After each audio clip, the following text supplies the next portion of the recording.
C'est du fafa. C'est une organisation qui nous l'a donné. Cette farine, distribuée pour les moins de 5 ans, est l'une des seules choses que Taïbé peut actuellement donner à ses enfants.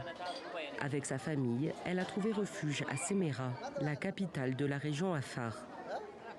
Désormais, elle vit dans des conditions extrêmement précaires dans cet hôtel.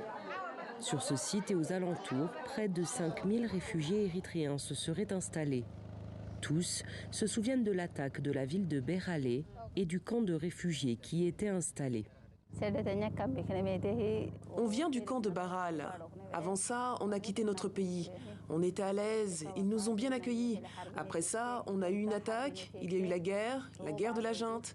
Après ça, on a tout laissé, notre maison, des enfants, on a tout laissé. Il y a eu plusieurs morts. Ils nous ont attaqués à l'arme lourde, puis on a marché à pied. Depuis son arrivée, Aziza s'occupe de ce petit garçon qui a perdu ses 2 parents. Il n'a plus personne à part moi. Son père est un Érythréen. Il a disparu en Érythrée. Quand son père a disparu, il est resté avec sa mère. Et maintenant, sa mère est morte lors de l'attaque. Pour échapper au conflit, la plupart des réfugiés ont marché plusieurs jours dans le vent et la chaleur extrême de la région. La région Afar est en effet considérée comme l'une des terres les plus inhospitalières au monde.